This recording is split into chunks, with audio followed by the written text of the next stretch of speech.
नमस्कार। माननीय अध्यक्ष महोदय जी, आज आपने मुझे इस सभा में बोलने का मौका दिया, इसके लिए मैं आपकी बहुत बहुत आभारी हूँ। सबसे पहले जो सुरक्षाकर्मी, जो जवान अफसर 13 दिसंबर को संसद की सुरक्षा के लिए शहीद हुए, उनके प्रति मैं श्रद्धांजलि व्यक्त करना चाहती हूँ। महोदय, हजारों साल पुरानी हमारी देश की, धर्म की एक पुरानी परंपरा रही है। ये परंपरा संवाद, चर्चा की रही है। एक गौरवशाली परंपरा है जो दर्शन ग्रंथों में, वेदों में, उपनिषदों में दिखती है। वाद विवाद और संवाद की हमारी पुरानी संस्कृति है। अलग अलग धर्मों में भी, इस्लाम में, सूफियों में, बौद्ध धर्म में, जैन धर्म में, सिख धर्म में भी ये वाद संवाद, ये चर्चा बहस, इसकी संस्कृति रही है। इसी परंपरा से उभरा हमारा स्वतंत्रता संग्राम। हमारा स्वतंत्रता संग्राम विश्व में एक अनोखा संग्राम था, एक अनोखी लड़ाई थी जो अहिंसा और सत्य पर आधारित थी। ये वाद संवाद की जो परंपरा है, इसको इस संग्राम ने आगे कैसे बढ़ाया? क्योंकि ये जो संग्राम था, ये जो लड़ाई थी हमारी आज़ादी के लिए, एक बेहद लोकतांत्रिक लड़ाई थी। इसमें देश के किसान, देश के जवान, देश के मजदूर, देश के अधिवक्ता, देश के बुद्धिजीवी, चाहे किसी भी जाति के हों, चाहे किसी भी धर्म के हों, चाहे किसी भी भाषा को बोलते हों, सब इस स्वतंत्रता संग्राम में शामिल हुए। सब ने हमारे देश की आज़ादी की लड़ाई लड़ी।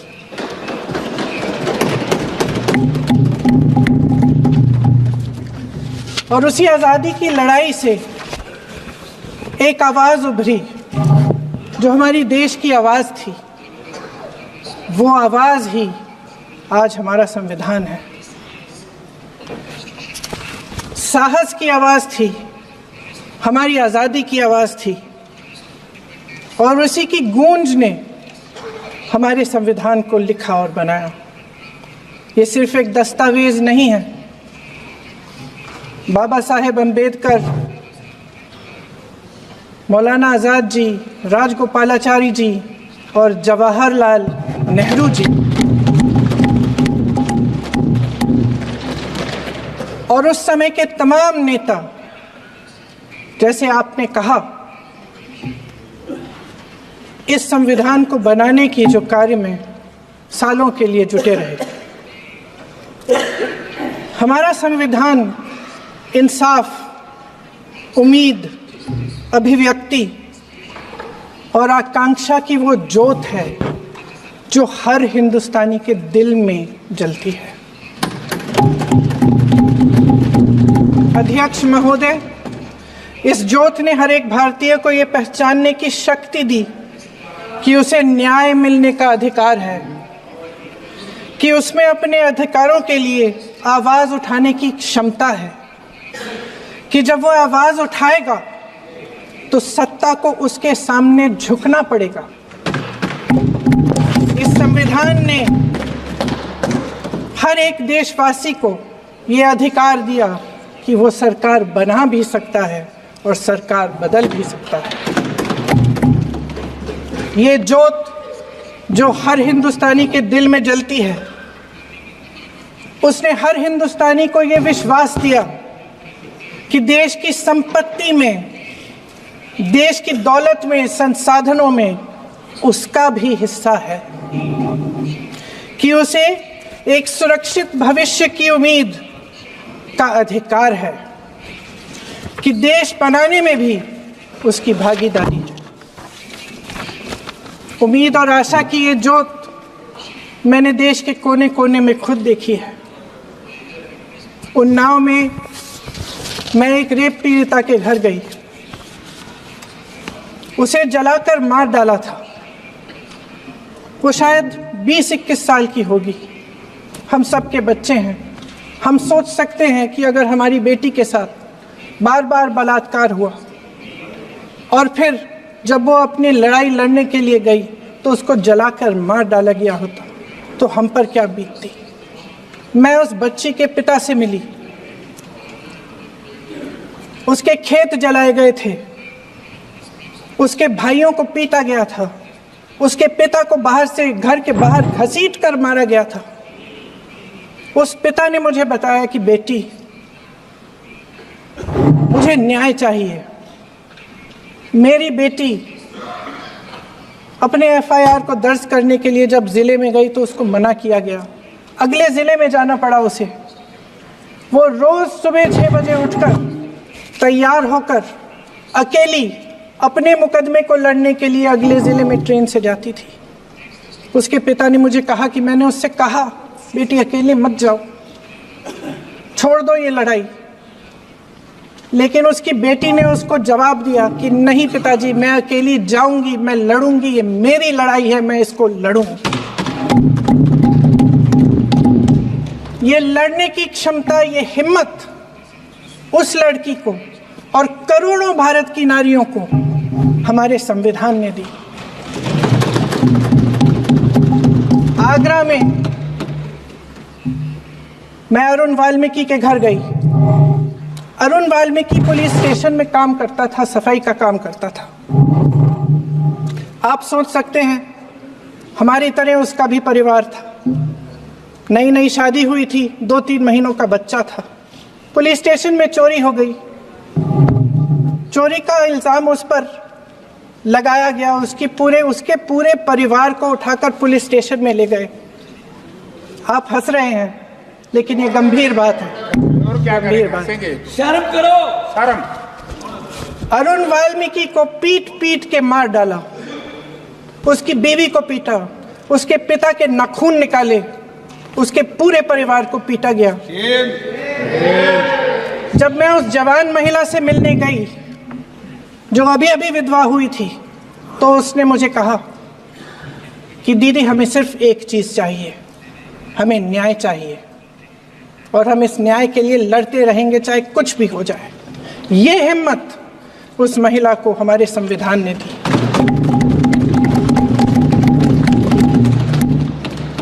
संभल के कुछ लोग आए थे हमसे मिलने जो मृतकों के परिवार के सदस्य थे। उसमें 2 बच्चे थे, अदनान और उजैर। अब सुनिए, उसमें 2 बच्चे थे, अदनान और उजैर। एक बच्चा मेरे बच्चे की उम्र का है, दूसरा उससे छोटा 17 साल का है। दर्जी के बेटे थे। दर्जी का एक ही सपना था कि वो अपने बेटों को पढ़ाएगा, लिखाएगा। एक बेटा डॉक्टर बनेगा, एक बेटा भी सफल होगा दूसरा बेटा भी अपने जीवन में सफल होगा। उनके पिताजी हर रोज उनको स्कूल छोड़ते थे। उस दिन भी स्कूल छोड़ने के बाद अपनी दुकान में चले गए। उन्हें पता नहीं था कि विवाद हो रहा है। उन्होंने भीड़ देखी, घर आने की कोशिश की तो पुलिस ने गोली से मार डाला। वो 17 साल का बच्चा अदनान मुझसे कहता है, वो 17 साल का बच्चा अदनान मुझसे कहता है कि मैं बड़ा होकर डॉक्टर बन के दिखाऊंगा, मैं अपने पिता का सपना साकार करूंगा। ये सपना, ये आशा उसके दिल में हमारे संविधान ने डाली। अध्यक्ष महोदय, हमारे देश के करोड़ों देशवासियों के संघर्ष में, अपने अधिकारों की पहचान में, इनकी कठिन से कठिन परिस्थितियों से लड़ने की अपार हिम्मत में और देश से न्याय की अपेक्षा में हमारे संविधान की ज्योत जल रही है। मैंने हमारे संविधान की ज्योत को जलते हुए देखा है और इसके साथ साथ ये भी समझा है कि हमारा संविधान एक सुरक्षा कवच है। एक ऐसा सुरक्षा कवच है जो देशवासियों को सुरक्षित रखता है, न्याय का कवच है, एकता का कवच है और अभिव्यक्ति की आज़ादी का कवच है। दुख की बात यह है कि मेरे सत्ता पक्ष के साथी जो बहुत बड़ी बड़ी बातें करते हैं, इन्होंने इन 10 सालों में ये सुरक्षा कवच, सत्ता पक्ष के मेरे साथियों ने ये सुरक्षा कवच तोड़ने का पूरा प्रयास किया है। संविधान में सामाजिक, आर्थिक और राजनीतिक न्याय का वादा है। ये वादा एक सुरक्षा कवच है जिसको तोड़ने का काम शुरू हो चुका है। लैटरल एंट्री और निजीकरण के जरिए ये सरकार आरक्षण को कमजोर करने का काम कर रही है।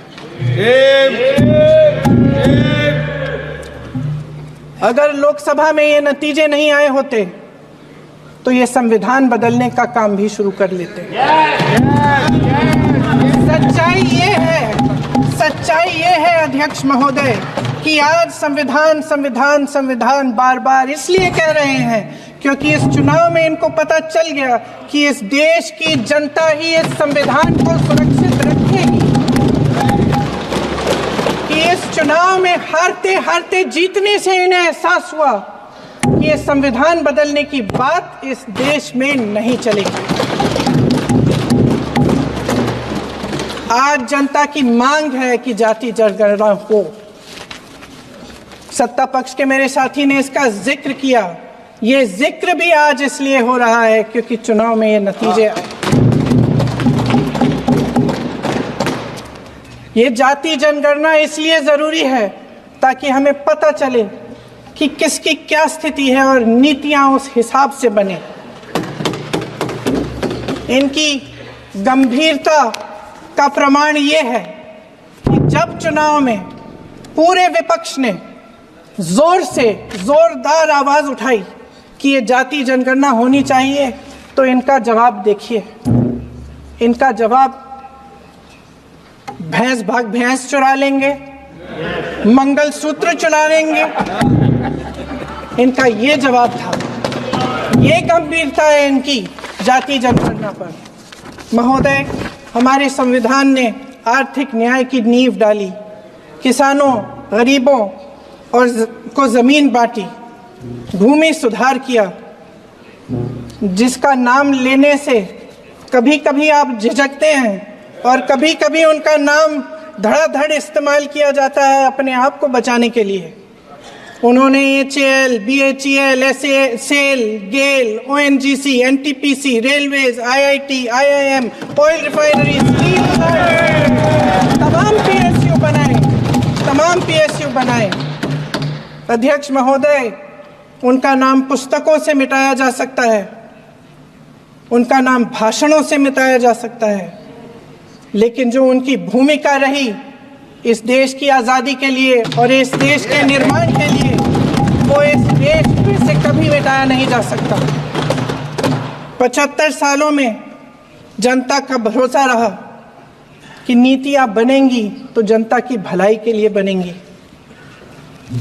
जल जंगल जमीन का अधिकार मिला आदिवासी भाई बहनों को। इंदिरा जी ने बैंकों का राष्ट्रीयकरण करवाया, खदानों का राष्ट्रीयकरण कराया।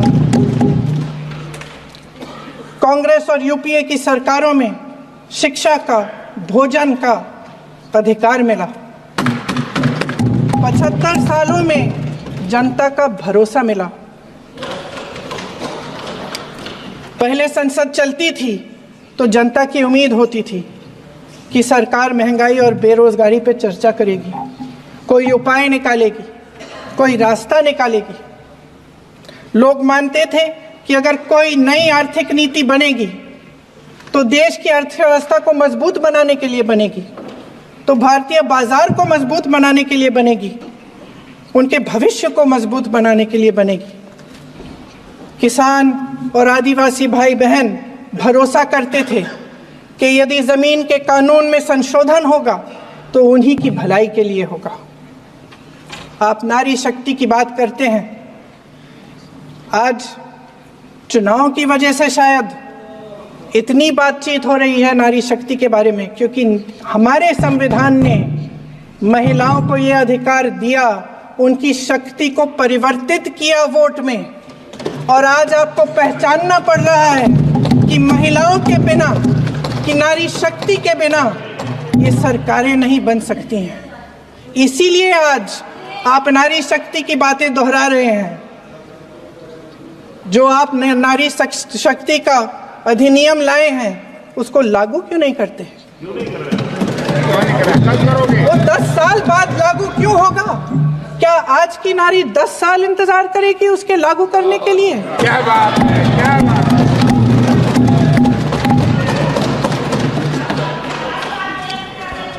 आज संसद में बैठे हुए सत्ता पक्ष के मेरे साथी ज्यादा से ज्यादा अतीत की बातें करते हैं।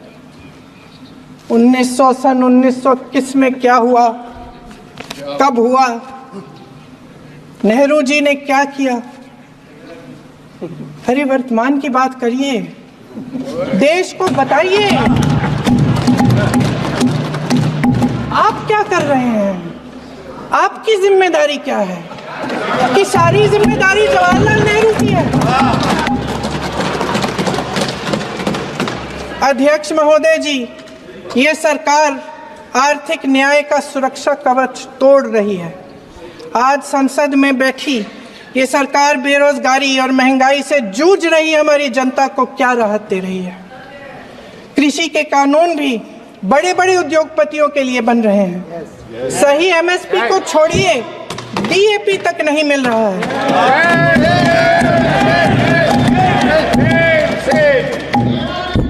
वायनाड से लेकर ललितपुर तक इस देश का किसान रो रहा है।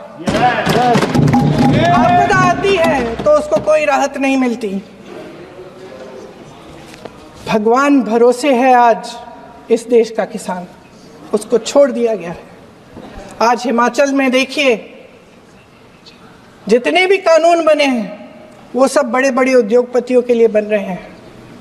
हिमाचल में जो सेब उगता था उसके जो छोटे छोटे किसान हैं वह रो रहे हैं, क्योंकि एक व्यक्ति के लिए सब कुछ बदला जा रहा है। सुनने की हिम्मत रखो। मैं अध्यक्ष महोदय जी,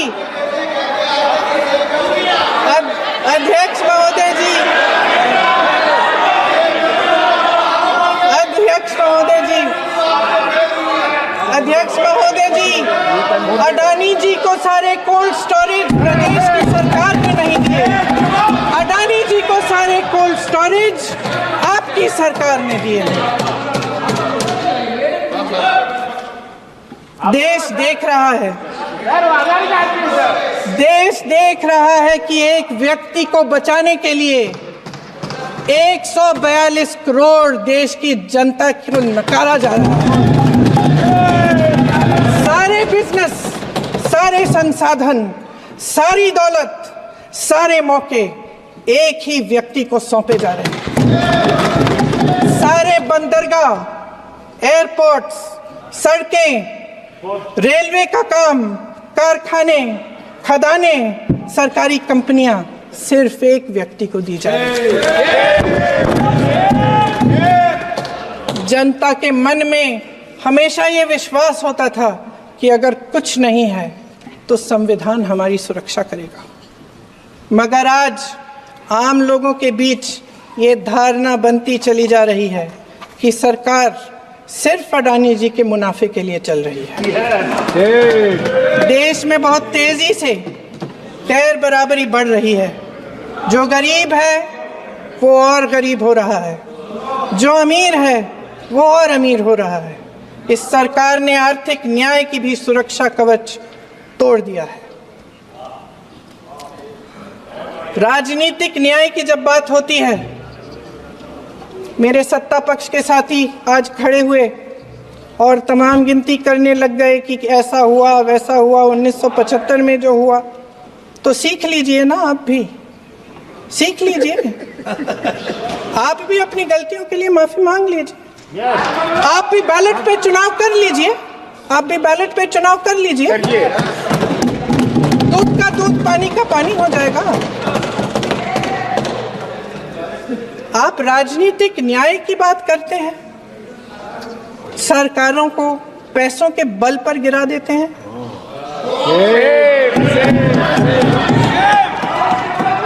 मेरा आग्रह है कि अपन संविधान में सकारात्मक बोले।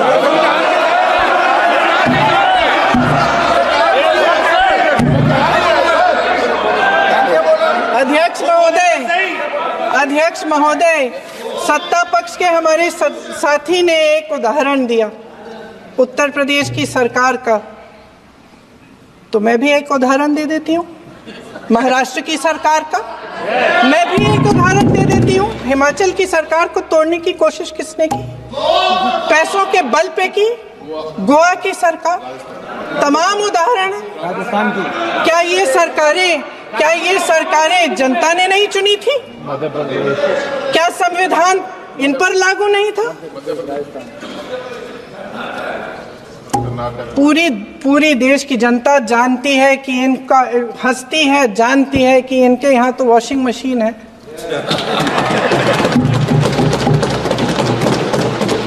जो यहाँ से वहाँ जाता है वो धुल जाता है। इस तरफ दाग, उस तरफ स्वच्छता। और मेरे कई ऐसे साथी हैं जो इस तरफ होते थे उस तरफ चले गए, मुझे दिख भी रहे हैं, वॉशिंग मशीन में शायद धुल गए हैं। अध्यक्ष महोदय, जहां भाईचारा और अपनापन होता था, जहां हमारे संविधान ने एकता का सुरक्षा कवच दिया था, वहां शक और घृणा के बीज बोए जा रहे हैं। एकता का सुरक्षा कवच तोड़ा जा रहा है। प्रधानमंत्री जी यहाँ सदन में संविधान की किताब को यूं माथे से लगाते हैं, लेकिन संभल में, हाथरस में, मणिपुर में जब न्याय की गुहार आती है, उठती है, तो उनके माथे पे शिकन तक नहीं आता।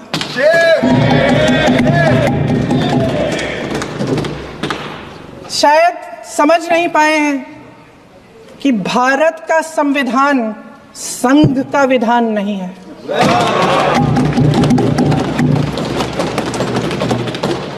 भारत के संविधान ने हमें एकता दी, हमें आपसी प्रेम दिया। उस मोहब्बत की दुकान जिस पर आपको हंसी आती है, उसके साथ करोड़ों देशवासी चले। करोड़ों देशवासियों के दिल में एक दूसरे के लिए प्रेम है, घृणा नहीं है।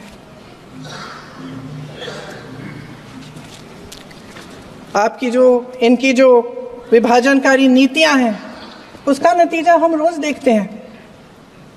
राजनीतिक फायदे के लिए संविधान को छोड़िए, देश की एकता को भी ये रख नहीं सकते, इसकी सुरक्षा नहीं कर सकते। हमने संभल में देखा, मणिपुर में देखा। दरअसल इनका कहना है कि अलग अलग इस देश के अलग अलग हिस्से हैं, कैमरा लेकिन हमारा संविधान कहता है कि ये देश एक है और ये देश एक रहेगा।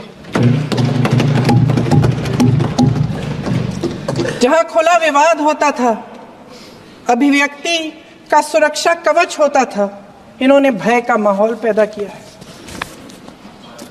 सत्ता पक्ष के मेरे साथी अक्सर 75 सालों की बात करते हैं, लेकिन इन 75 सालों में ये उम्मीद, आशा, ये अभिव्यक्ति की ज्योति कभी थमी नहीं, कभी बुझी नहीं। इस देश की जनता ने खुलकर आलोचना की, निडर होकर धरने किए, प्रदर्शन किए। जब जब जनता नाराज हुई, तब तब सत्ता को ललकारा, उसे चेतावनी दी, बड़े से बड़े नेताओं को कटघरे में खड़ा किया, उनसे जवाब मांगा, न्याय मांगा। इस देश के छोटे छोटे से नुक्कड़ की दुकानों में, चाय की दुकानों में, इस देश के घरों में, गलियों में, मोहल्लों में, अखबारों में, प्रकाशन घरों में, न्यायपालिकाओं में चर्चा कभी बंद नहीं हुई, लेकिन आज ये माहौल नहीं है। आज जनता को सच बोलने से डराया जाता है, धमकाया जाता है। पत्रकार हो या विपक्ष का नेता हो या किसी यूनिवर्सिटी का प्रोफेसर हो, छात्र संघ हो या कर्मचारियों का संगठन हो, सबका मुंह बंद कराया जाता है। किसी पे ईडी, किसी पे सीबीआई, किसी पे इनकम टैक्स, फर्जी मुकदमे लगवाए जाते हैं, जेल में डाल दिया जाता है। विपक्षी नेताओं को जेल में डाल दिया जाता है, उनको सताया जाता है। किसी को नहीं छोड़ा इस सरकार ने। देशद्रोही कह के उत्तर प्रदेश में मुझे याद है कुछ अध्यापिकाएं प्रदर्शन कर रही थी, उन पर मुकदमा डाल दिया देशद्रोही का, उन्हें देशद्रोही कह दिया। इन्होंने देश का पूरा माहौल भय से भर दिया है। इनकी मीडिया की मशीन झूठ फैलाती है, तरह तरह के आरोप लगाती है, और शायद वह भी भय में ही है। महोदय, मैं इस सदन को याद दिलाना चाहती हूं कि ऐसा डर का माहौल देश में अंग्रेजों के राज में था। जब इस तरफ बैठे हुए गांधी की विचारधारा वाले लोग आज़ादी की लड़ाई लड़ रहे थे और उस तरफ वाली विचारधारा वाले लोग भय में रहकर अंग्रेजों के साथ साठ-गांठ कर रहे थे।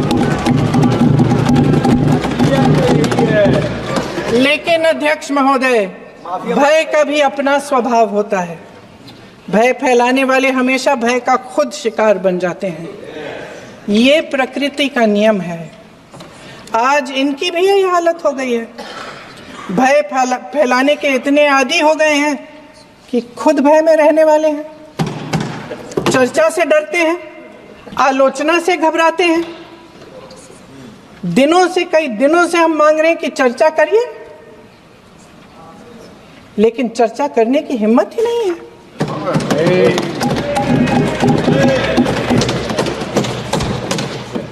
एक कहानी होती थी अध्यक्ष महोदय, शायद बचपन में आपने भी सुनी होगी। राजा भेष बदलकर बाजार में आलोचना सुनने जाता था।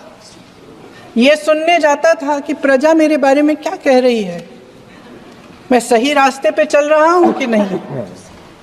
लेकिन आज का राजा, भेष तो बदलते हैं आज के राजा, शौक तो है उनको भेष बदलने का, लेकिन न जनता के बीच जाने की हिम्मत है और न आलोचना सुनने की। महोदय, मैं तो सदन में नहीं हूं।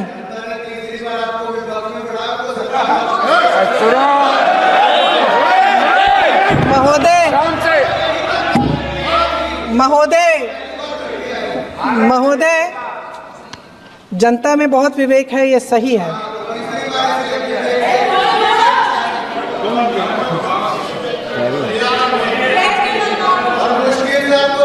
अच्छा महोदय, मैं सदन में नहीं हूँ, कुछ हाँ ठीक है, मैं सदन में नहीं हूँ, मात्र 15 दिनों से आ रही हूँ। लेकिन मुझे ताज्जुब होता है कि इन 15 दिनों में इतनी बड़े इश्यूज हैं, इतनी बड़ी बातें हैं, प्रधानमंत्री जी मात्र एक दिन के लिए, शायद 10 मिनट के लिए दिखे हैं सब।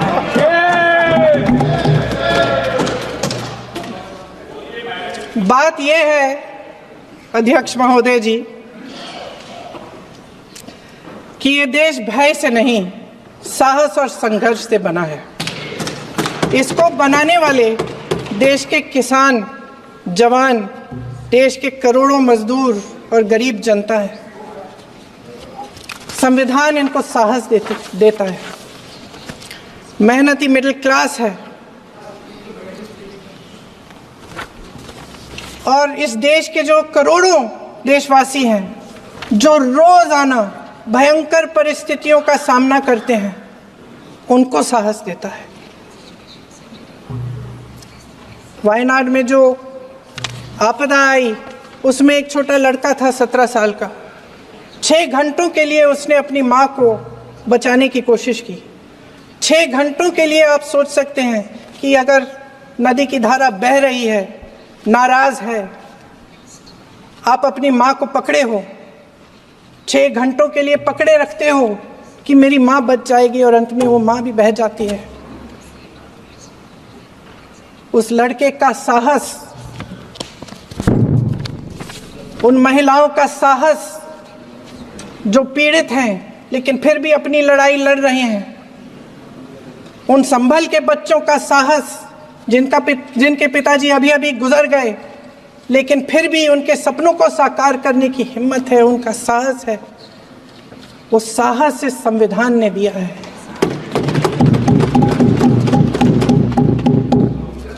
वो आत्मविश्वास इस संविधान ने दिया है।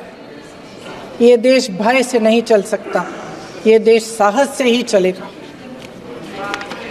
भय की भी सीमा होती है, और जब वो सीमा पार हो जाती है, जब किसी को इतना दबाया जाता है कि उसको लगने लगता है कि अब मेरे पास खोने के लिए कुछ नहीं है, तब उसमें एक ऐसी शक्ति पैदा होती है जिसके सामने कोई कायर खड़ा नहीं हो सकता।